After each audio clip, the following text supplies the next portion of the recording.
What's up, everyone? This is Coach and the Kid with NBA head coach Don Casey, and I'm Nick Hadge. How's it going, Coach? Pretty good. Pretty good. And yourself? I'm doing good. Thanks for asking. All right. So what do you got on the agenda? So last night was the Hall of Fame ceremony. There were 13 people inducted into the Hall of Fame.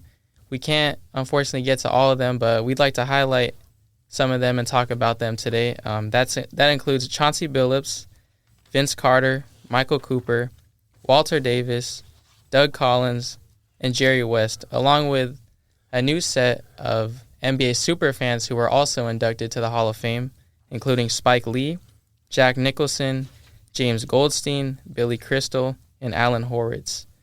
We'll start off with Chauncey Billups. What did you think of Chauncey Billups as a player? He's currently a coach for the Trailblazers. What do you have any thoughts about him? Well, he broke out really in Detroit after his other stops.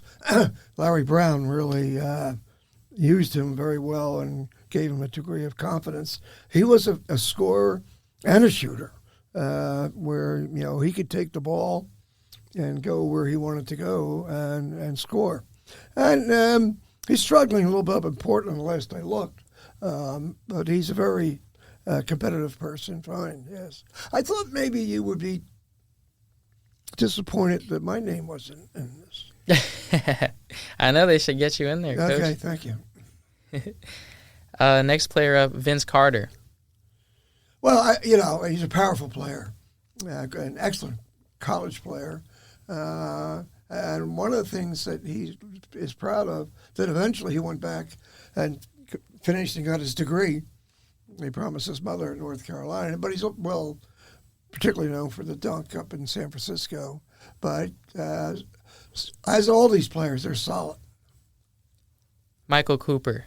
Yeah, Cooper, I coached against him at Clippers all those years, and then at Boston, and he was known as the stopper, so to speak. So he always got the assignments of the scorer on the opposing team to try to, contain him, impede him. And Bird has said more than once that he will go to his grave saying that Michael Cooper was the toughest guy that he had to get by. And see, they only saw each other like 2 times a year, so it was like a set game for Michael. It was a big game, and being able to stop that. It wasn't like he was playing us, say the Clippers 4 times.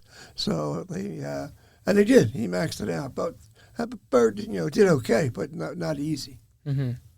Yeah, next player, Walter Davis. Yes, from another Carolina guy, had a little speckled career at Phoenix. Got off-court problems, which he solved with the good help of the many people there, and became an explosive player of all dimensions.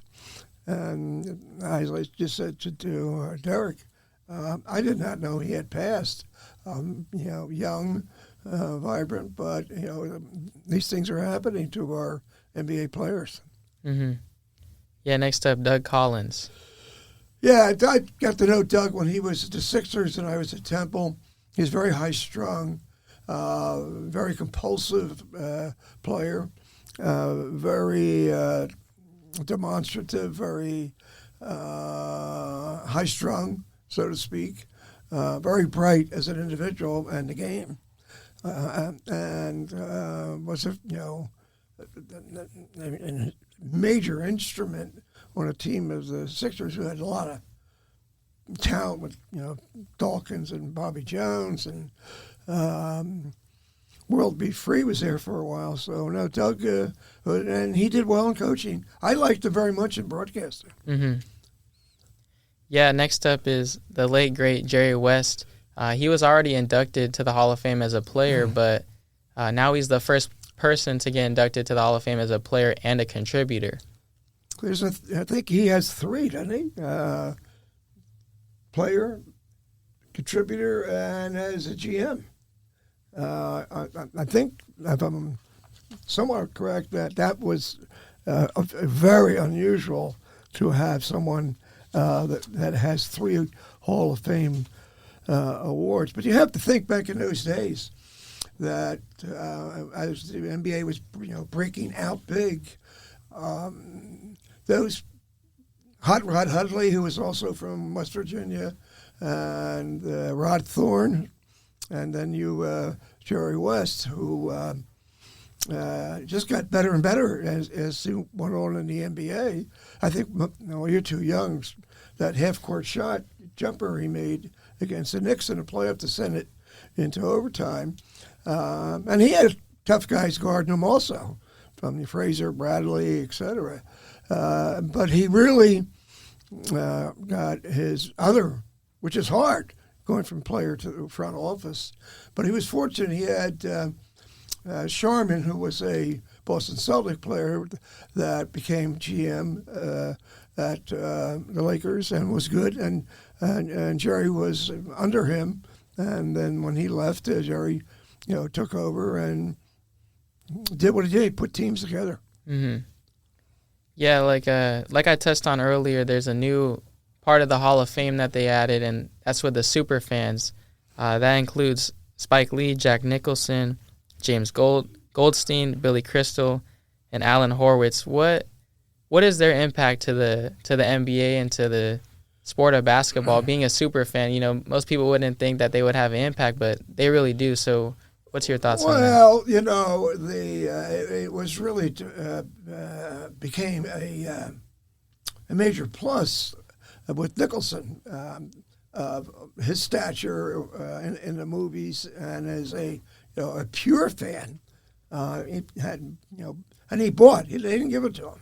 Bought 4 tickets every year there, and he was good. He was a little smart. We used to go get on him, and he would give it back. But he was I think the one that really started it. Jimmy Goldstein is another friend that is a unique individual. You can go to his site, jimmygoldstein.com, and what you see is what you have to believe. I used to say he dresses up like Wyatt Earp. He's got always leather. He never dresses in what we do, and he goes to every game, Clippers and Lakers, every home game, and then after the first round, he said every reachable playoff game, and he's been doing it. I met him in '84 at the Clippers, and he had been doing it since 1965, and knows the game. So he was the first, and it's called the Jimmy Goldstein Gallery Hall of Fame. So it's named after him. Spike used to come. Everybody knows Spike. Billy Crystal came to the Clippers games. Solid fan, and so we had Crystal. They had Nicholson, and then Diane Cannon, who was not one of my favorites with the Lakers, jumping up all around. And the guy from Philly, I don't really know, but they like him, and he does a lot in the community. Yeah. So, but he's nuts. What's it like having these people in the crowd? Like, seeing them in the crowd, does it affect the players? Does it affect the dynamic of the game? No. Well, they recognize it. They would recognize it if he wasn't there. Mm. So, but after a while, it's you can't let that cloud your mind up. But he was good. Nicholson did not chirp and say things out to agitate a player along the line. He was very professional. Every once in a while, he jumped up against officials. He knew everybody, all the officials and et cetera, and he was very good. And Spike is Spike. He remember Reggie Miller. Yeah, I was just about to say, I always... That. Now, Reggie scored what? 10 points in 5 seconds or something like that? Yeah, it was like 9 points in 10 seconds. That was with the threes, right in front of... Right in front of Spike. Gave him the choke sign. See, but they're all good people. I mean, they're fans. They're are professional people off the court, but they're good people, and they add to the game, to the entertainment value.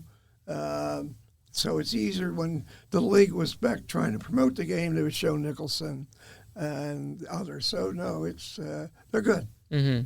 Would they kind of stay in their lane as a fan, or would you ever see them maybe in the locker room or behind the scenes? No, I do. No, the locker room is another. It's like a church. No, we never had any. One come in. We had like Senator Kerry, Senator Kennedy. Boston has many good fans, but not always like movie stars. So I never saw them. Well, maybe after like a championship or something, but not on a day-to-day basis. I don't believe so. Yeah. Well, just to transition over to another subject, the Celtics and Nuggets, they played preseason basketball in Abu Dhabi around a week ago, and that connects with Basketball Without Borders, which you were a part of, and they hosted Basketball Without Borders in Abu Dhabi last year, and this year it was in Africa, and Moses Moody and Emmanuel Quickly, they were coaches for Basketball Without Borders. And what was your experience like? And can you just explain what Basketball Without Borders is to people? Well, a very bright young lady named Kim Bahoney, who worked for Ted Turner at TNT. Now, again, you're too young for this. In 1980, we did not go to the Olympics. Jimmy Carter, because there was a war in Afghanistan, and it was like a Cold War. So what he did, Ted Turner, he began the Goodwill Games, and from Atlanta, and she was working for Turner, and with the Goodwill, she saw an opening that you could, penetrate, particularly Russia, but got involved with Russia early, would send people there for clinics, celebrities, coaches, small scale. Then it got bigger and bigger in her mind, and she created the term Basketball Without Borders, where the NBA would just come in, bring coaches and players, and also then they start bringing players like from Africa, the best players in Africa, and that was back in the early 2000s. And now you see how many kids all around. San Diego State's got 2 or 3 from Africa, that it really took off, and still measuring. They're going back again this year, Johannesburg, where we were the first time, and they fly in the 60 premier young basketball players and conduct a major camp, major atmosphere for those players. When we were there, they had 100. So now they've scaled it down because there's too many good players. So it's got its reach. The other one we went to was in New Delhi, which had an interest in basketball, but the NBA has kind of like backed off. I don't know if it's political or not. They can, you can sell a lot of T-shirts and caps. I'm a little surprised that we're not, reading about India like we once did. But and China's going to be back in the picture. They're smoothing that over. But Abu Dhabi is not the latest. I mean, they're trying to get in every sport.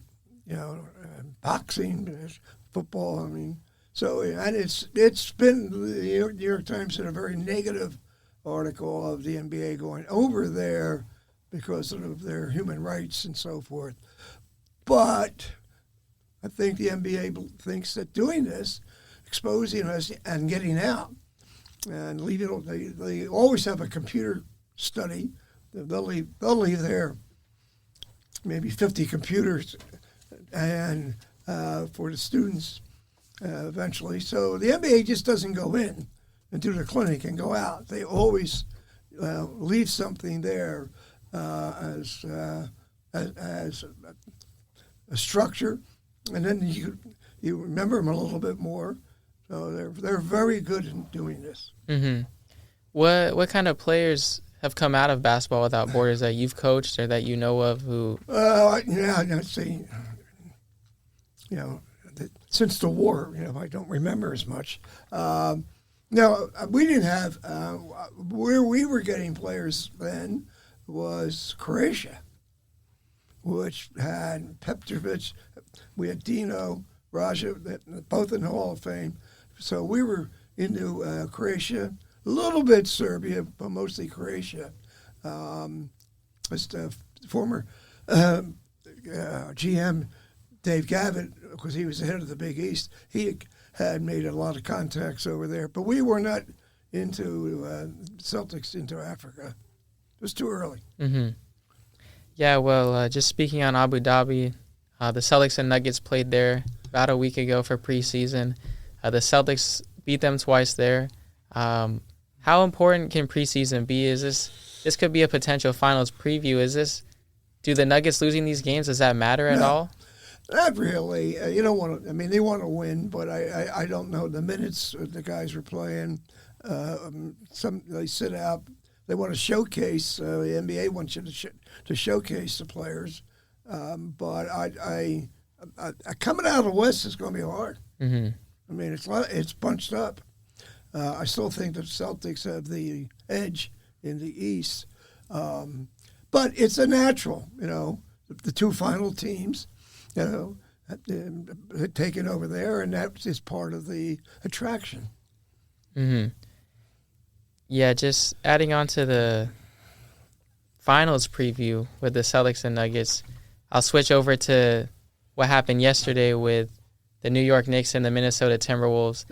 Yeah, so Dante DiVincenzo, we all know he was traded from the Knicks to the Timberwolves in that Karl Anthony Towns trade.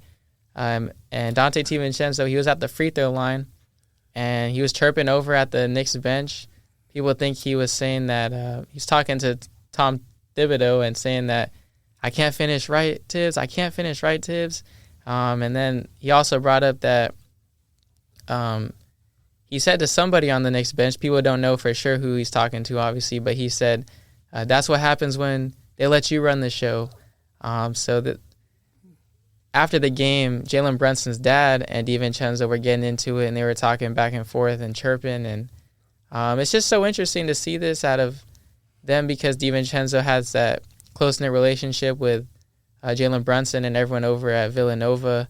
What do you think about that? Does this mean anything? Well, it's a little bit surprising, but he's such a good player.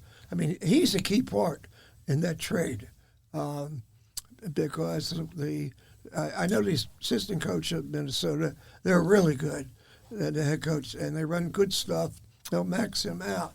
But I think that, Tibbs is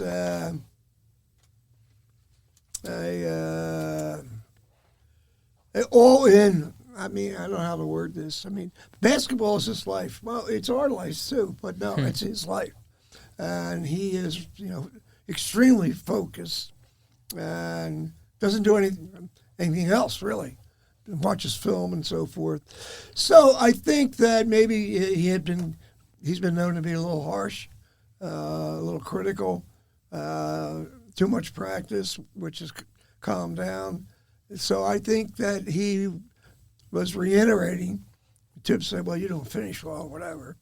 As to the Bronson's father is an assistant coach there. Yep. They came from high school, Camden High School. So generally it's a package deal, which Mark Cuban, never figured out till the end.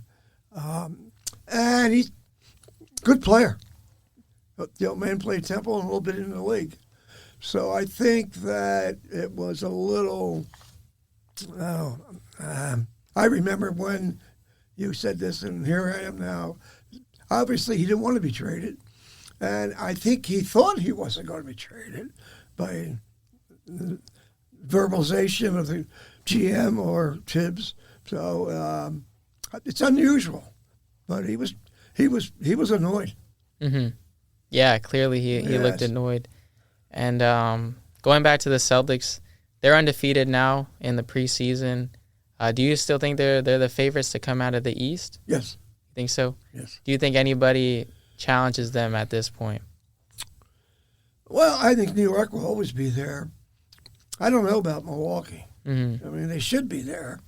But you go down to like the Bulls and the Wizards, and I mean Bullets. Wizard, what do you call them? Wizards. Charlotte. They're not in the mix. A lot. Orlando. I don't know the Pelicans that well, but I hear they're well directed. Memphis. Mm-hmm. But the Celtics are top to bottom for players, and he's an excellent coach, Joe.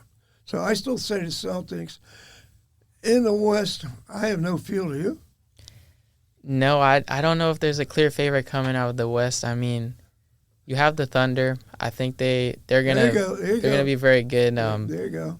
On top of their internal improvement, and they're still young, getting better. They added Alex Caruso and Hartenstein. I like him. Yeah, they're both very good players who will help them immensely. And the coach is good. I forget his name, but he's good. Yeah, he's a young coach. Yes. And I think that helps their system a lot, having a young coach along with young players, having that dynamic. And so you don't like old guys?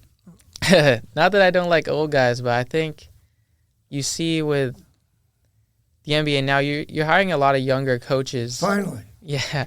If you look around the league, even with the Utah Jazz, with Will Hardy, he's a young coach.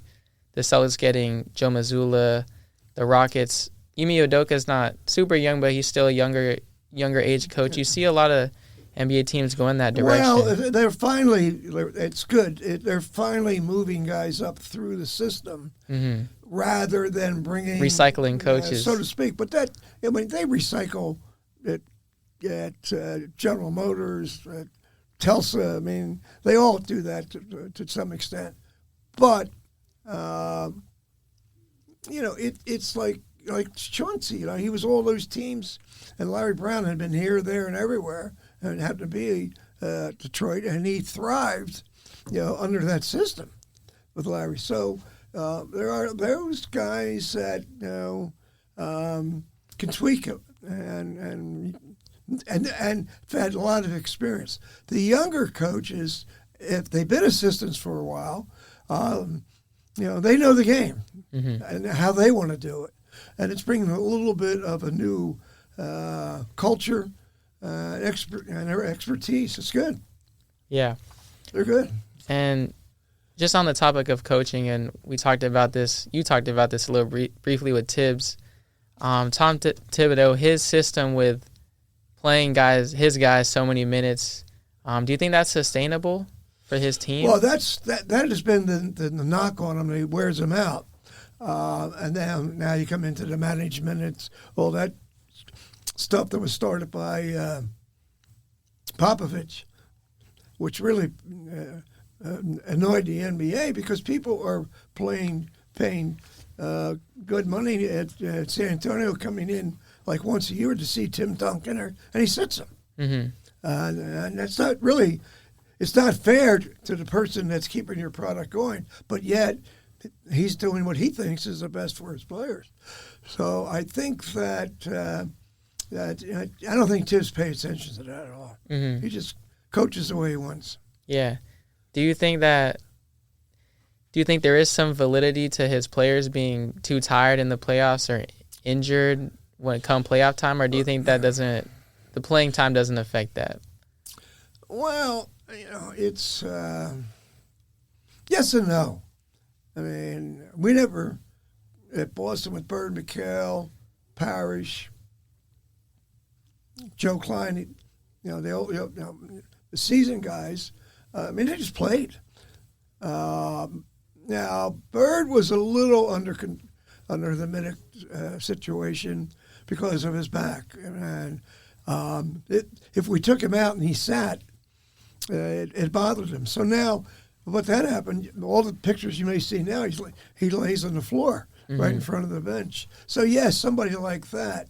But they, if you keep saying that, the players are going to say, I feel tired. And I don't know.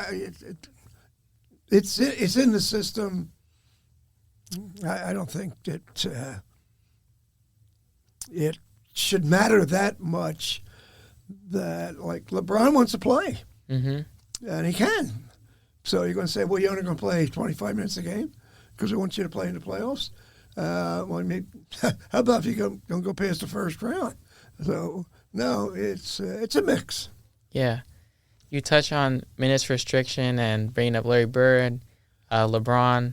The new show, The Starting Five, just came out. It follows LeBron James, Jason Tatum, Anthony Edwards, Jimmy Butler, and Domantas Sabonis throughout last season. Oh. And follows them and just their journey throughout the season when they're playing with each other, interviewing them before and after games. And one big topic, I just finished the first episode. They're talking to LeBron about his minutes restriction, and you just touched on it. He wasn't happy with the minutes restriction. How did some players react to that? Like you mentioned, Larry Bird. Well, no, Larry knew, but it depends. I mean, if you say this, you sound like you're knocking. If you at that time were playing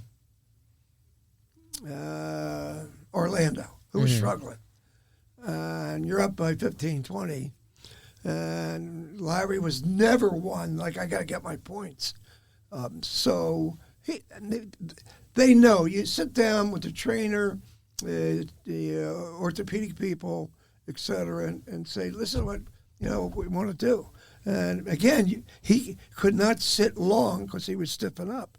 So it was, and we didn't want to jerk him in and out. Yeah. So but if it's explained properly, because they all want to play, and there's 7 other players sitting on the bench, so.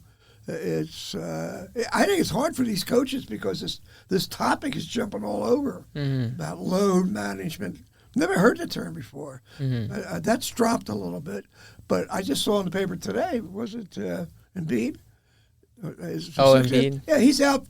They made an announcement. He's out for the rest of the preseason games because he's in knee management. Knee management. Yeah, not load management, knee management. But that's at their regard, so they're being cute. Instead of saying we're going to arrest him because it's his knee, or don't even tell you we're arresting him. But knee management looks good. The owners like that. Yeah, that's an interesting point you make. You brought it up how it seems like maybe this idea of load management is kind of internalized in the players now.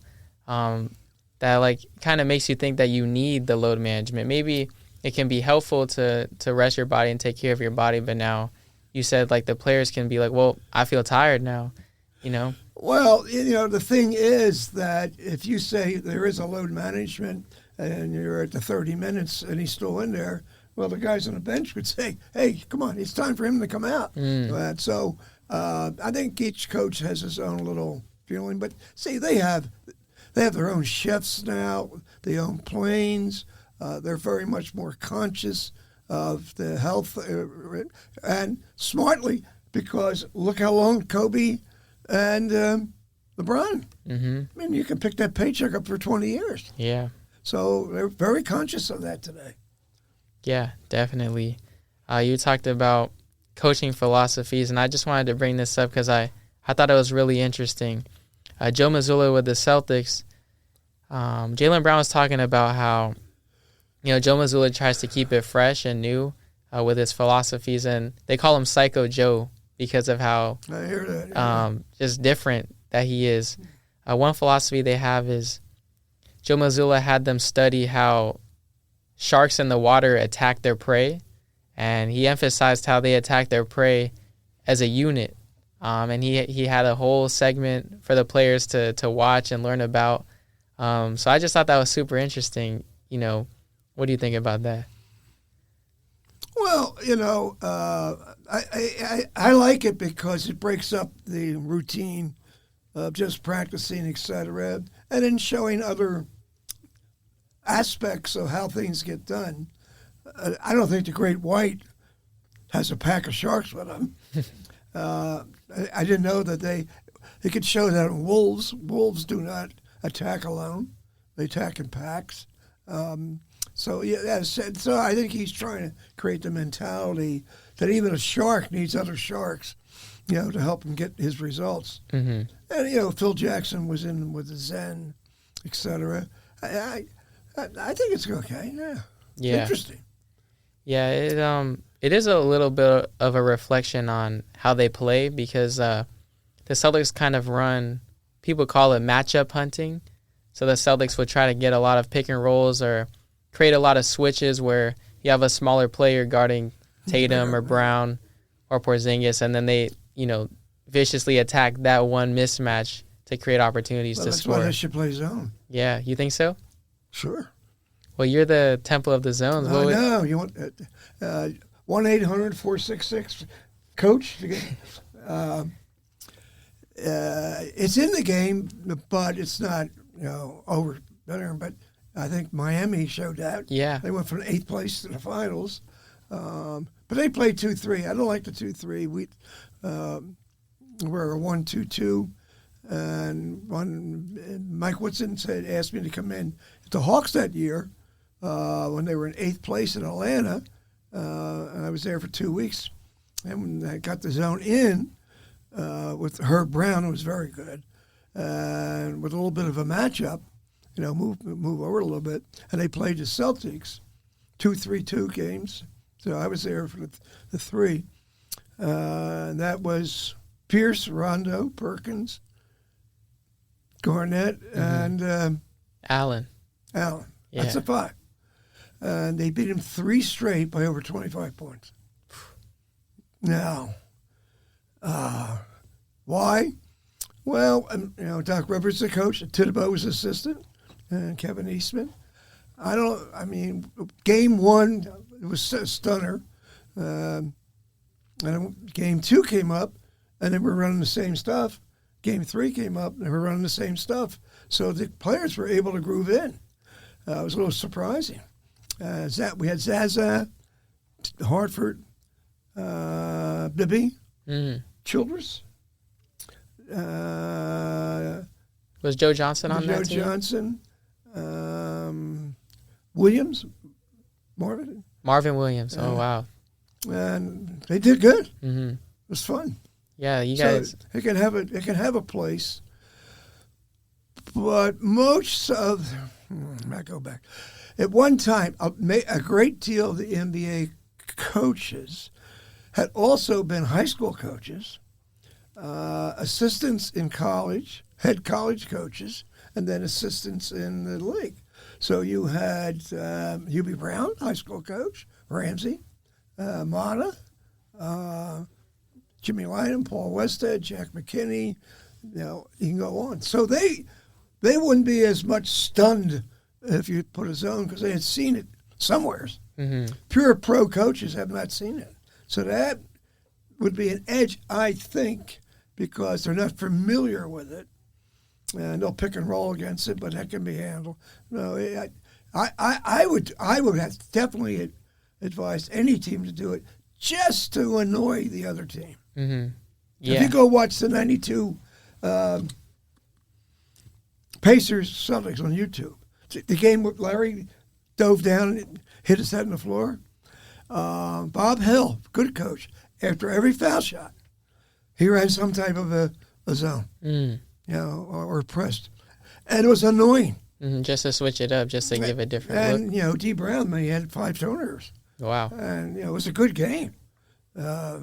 Tough game. You're talking Reggie Miller, Perkins, Chuck Person, Fleming, LaSalle Thompson. I mean, they were good. But did it beat?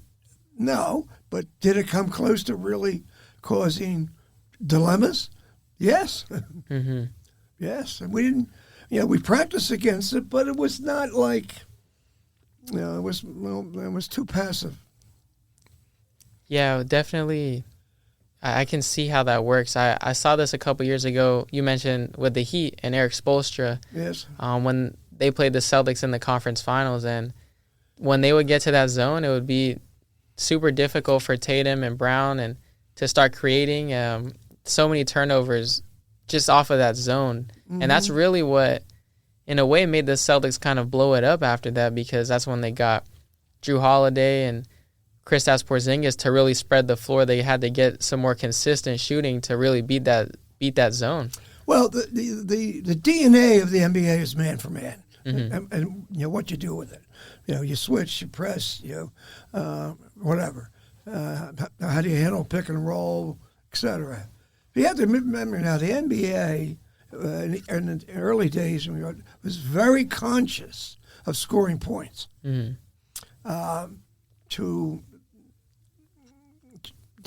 They didn't want the offense to be stymied.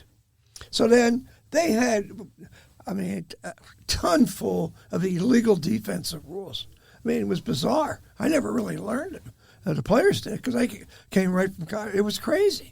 So, but they got away with it for a while, and then and it really starts slowing the game down. And that's when David Stern, who had the power to do his contract, what's good for the game or something, he took over, and the general manager said, it looks good to us. He said, it does, and threw all the rules out now, but they still have the 3-second rule. It's the only league in the world that legislates against defensive tactics. Yeah, that's interesting. Yeah, they don't do it in football. Secondary can do anything they want, right? So you could say, well, we're playing man because the people love the passing game. Mm-hmm. Well, hell with them. We're going to mix it up. You can tell my defensive coordinator what he can't do. So you always hear the word zone periodically. And, I get to know not Reggie, another Raider guy from when we were there in El Segundo. And they would mix it up. There'd be 3 guys playing zone, 2 guys playing man. Wow. To try to offset the quarterback. And that's why the quarterback in the NFL, wow. He's treated like he's up for sainthood. They protect him so well. You don't have him, you're in trouble. Mm-hmm. So the NBA was that conscious. Maybe they needed it at that time. But then it got bad. It's like a push-pull league, bump and run with the Pistons, and then Riley at New York, etc. So no, they changed the rules. Why don't we just play basketball? Mm-hmm. One rule that people focus on now is the goaltend, because they see in FIBA there is no goaltending. They can hit the ball, off the rim and stuff like that. Well, that was in, and then they took it out because Stern liked it because he felt, one, it's a very difficult call because they don't see it, and second, he thought it would enhance rebounding.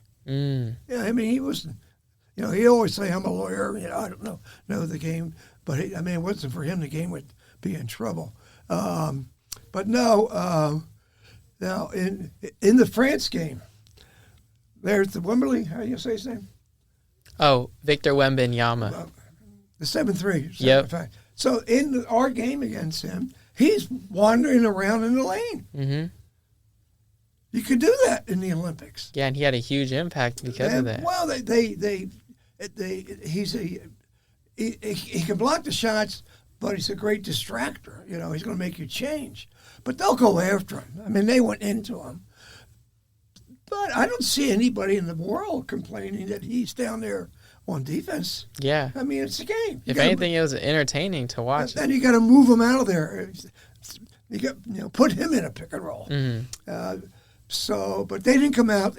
There's too many coaches that are fearful of the zone. Why? They don't know how to attack it. Mm-hmm. It's as simple as that. Yeah. And they think they do. But they don't. In the real world, they don't. They'll pick and roll it. They'll dribble against it, which is a tactic. But no, it's the thing about that. Can I tell you how smart FIBA is? Remember the Hacker Shack? Mm-hmm. All right. Now, I was on the committee from the past coach that they're calling. And I'm saying, like, 3 shots, all it found back. And we're all saying something like that. FIBA, if they're hacking, like, in the backcourt, they never called it. Mm-hmm. We're not paying attention to it. Mm. And so I'm down there hugging them. Well, it doesn't have anything to do with the ball.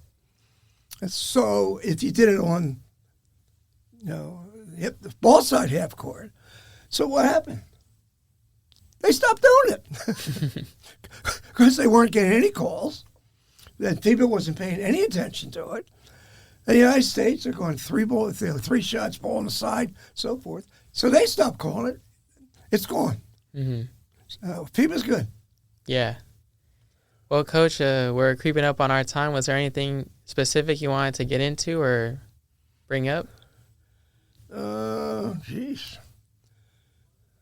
No. Although, a couple things. The coach of Utah Jazz, his father just died of ALS. Mm. And he has a foundation with the neurological department of Utah, JDL. And down here, we just had a walk October 6th for ALS to raise money for research here at UCSD. UC Riverside is doing it, as well as Harvard and those places. And we got to get money into the pockets of the stricken person's family because they can't get out. And it's just so demanding. So with the young man there, the NBA's jumping in, which is good because he is good. And so there's hope. Now, here's a young guy, rather than sitting around saying, well, that's life. Some people get this, some people get that. So he just started that. And I think you brought his name up. He's a Danny Ainge protege. Mm-hmm. So I'm looking forward to go out there and meet him. I haven't seen his team play, but I hear they're good. He's young, right? Yeah, he's a young coach, a young team there. So no, that's outside of that. Are you buying lunch or how are we working? Yeah, we can get whatever. Let's do it. How are you handling your father? I'm doing the best I can. Under the circumstances? Yeah. His father's our unofficial producer. Yeah. What did you say he was doing earlier in the car? He said he was. Oh, yes, with us? Yeah, he was over. He's got a lot of notes here. Shoot the paper out. He was overcoaching. Yeah. Definitely. Well, Coach, have you seen San Diego State? I haven't watched them play in a while. No. They practice now. Oh, no. I think they have a couple exhibitions. Do they really? Do you know when they're coming up? Early. They got a controlled scrimmage up at UCLA. Oh, really? I don't know if it's this Saturday or not. Yeah, they're interesting. They're very long and quick. And I think their defense will help their offense. Yeah. But they got 15 new players with this. What's the thing called? Portal. The transfer portal? 15 new players. Yeah. It's changed college basketball a ton for everybody. Your father said that I should have an NIL. What's that? Name, image, and likeness? Of me? Yeah, I mean, I'm not sure how we could do that, but we can research into it. Well, you kick in the first 100. Right? And the rest follows. Yeah. But no, I think San Diego State, I don't know, USD, you know anything? I'm not sure. I'd have to. UCSD. Well, you're just a pro guy? Well, yeah, I focus mainly on the pros, yeah. I think it's very big. They're smart. That they're all playing each other this year. Mm-hmm. San Diego State playing Are they USD, really? And And I think it's good. It could be like a little 3, to create the overall basketball atmosphere. And they're all playing and sitting on stage. I think it's going to be, a year or 2 from now, very, very good for the public. Yeah, I didn't know that, but I think that would be. Oh, you stick around. I'll keep you up there. Yes. Thank you, Coach. Well, thank you, Coach, for your time. This was a great podcast, and just for anybody listening, we just thank you so much for listening to us on Coaching the Kid, and we'll catch you next time.